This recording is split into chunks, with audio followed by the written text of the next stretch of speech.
that Donald Trump's election victory comes down to one thing: racism. One of his upcoming lectures is titled "Make America White Again: The Racial Reasoning of American Nationalism," and in it, Professor Matthew Huey will argue that modern America is built on a bedrock of core racial assumptions. Those assumptions include the belief that, quote, whiteness is under attack in America and that non-whites are fundamentally dysfunctional. Trump's election, he argues, was a result, and we're quoting now, of a social, political, and economic commitment to white supremacy. Professor Huey joins us now from New York. Professor, thanks for coming on. Thanks so much. I'm disappointed you're not wearing the bow tie. I know. Had I known you'd be sporting one, we could match. Well, I had to do something to reclaim it from all those years you had it. So tell me, how exactly, I mean, this was, I've heard people say this, but sort of offhandedly, like, I hate the result, it must have been the racists who did this, but you're making an academic study of this, and you're saying that white supremacy caused Trump's election. So if you could just briefly define white supremacy, because I've never heard anybody do that, and explain how this works. So first, what I mean by white supremacy is both a social, political, economic commitment to the promotion of people who pass as white. And when we look at the history of the nation for the past 240 years, we see that as immigrants have come to the country and claimed whiteness and been enveloped into the fold of whiteness, that they've done very well in this country, and they have, in large part, outpaced and outmeasured other racial groups due to a series of advantages that have been given to them. So that's, in part, what I mean by white supremacy. Okay. And how did that result in Trump's victory? I'm sorry, say again?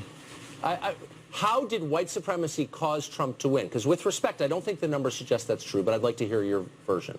Right, well, I don't argue that white supremacy alone caused Trump to win, but I say that it's a huge factor in his victory, for the same reason that 44 out of the 45 presidents of the United States have been white men. That's not a coincidence. That's a pretty startling fact. Right? So it's not just white supremacy, but it's gender dynamics, it's heteronormativity, it's capitalism, it's lots of these things that have led to that type of dominance.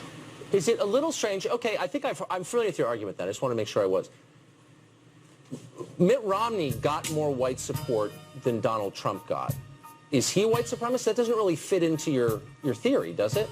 Why would Mitt Romney, who is less, I'm sure from your perspective, less racially inflammatory than Donald Trump, get more white support than Trump did? Well, for me, it's not about Mitt Romney or Donald Trump or any one particular person. Again, when you asked me for my definition, I said it was a social and political and economic system. It's not about one particular person. Now, different politicians can appeal to various racialized arguments, as I think Trump has done at times, as Mitt Romney has done at times, and some Democrats have done at times. It's a palpable device, and it works large part of the time to propel people into political positions of power. So we've had, here's the main problem with your theory is, from what I can tell. So for the last 50 years, the country's been totally transformed by immigration since the 65 Immigration Act. And we've admitted about 60 million immigrants into this country legally in 50 years. That's an awful lot in a country of 325 million or whatever it is. It's a lot of people. Totally changed the demographic balance of the country. Only 12% of them came from Europe. Why would a country based on and committed to the perpetuation of white supremacy let in 60 million people, only 12% of whom are from Europe? Seems a little weird, no? No, not weird at all. I mean, your point makes sense if you don't think about it.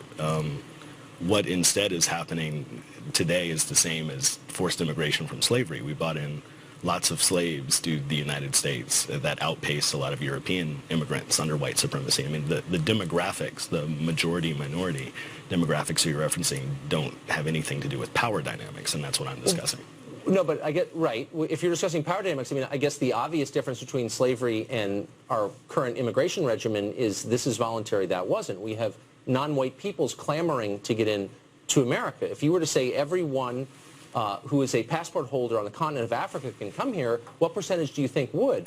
Which would be a little strange if it was really a white supremacist country, that they would want to come here or that we'd allow them. Like, well, something immigration else is going on, has ebbed and flowed, and you used the word clamoring. So that hasn't actually been the case in many years, and immigration has rose and fallen and so forth. Take immigration from Mexico, which is often a hot-button political topic, that's actually fallen over recent years.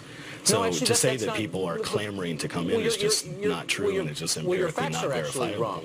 No, actually, our immigration levels are set by the federal government, by the Congress, and they've remained the same. So I'm just saying that it doesn't ebb and flow, actually. Illegal immigration may ebb and flow, but legal immigration doesn't. And it's overwhelmingly non-white. So why, again, would a white supremacist country allow that to happen? I mean, in 1965, 84% of the country was white. 2015, 62%. That's a massive change in 50 years. Why would white supremacists allow that to happen? Well, white supremacists need the help now, don't they? They need people to do the work that they don't want to do themselves. Just as I referenced slavery, just as I referenced, any historical period such as Jim Crow or the Black Codes, or any nation for that sake that has a dominant racial ethnic group, you're going to have a racial underclass. Having a large racial underclass in no way undermines the fact that there is a racial underclass. That's just absurd. But it's a democracy in which the majority chooses the government and the way of life. And so we know as a demographic matter that it's going to be a majority non-white country soon. That was a decision made by white people because it's a majority white country. And they're voluntarily allowing the country to become non-white. And no one's yelling about it or whatever. I mean, you can, whatever you think of that, that's not the behavior of a white supremacist country, is it? Well, I think it is. And since I study that is the behavior of a white supremacist country. And you also fail to treat race as a variable that changes over time. So 100 years ago, the Irish, Italians, other groups that we now think of as white didn't count as white.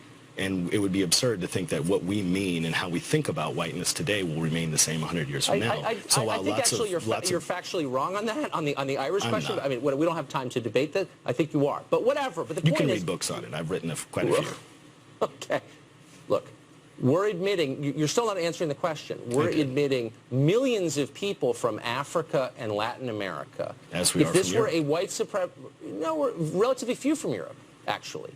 If this were, why wouldn't we just let in everyone from Scandinavia or Finland or Western Europe or New Zealand? I mean, right?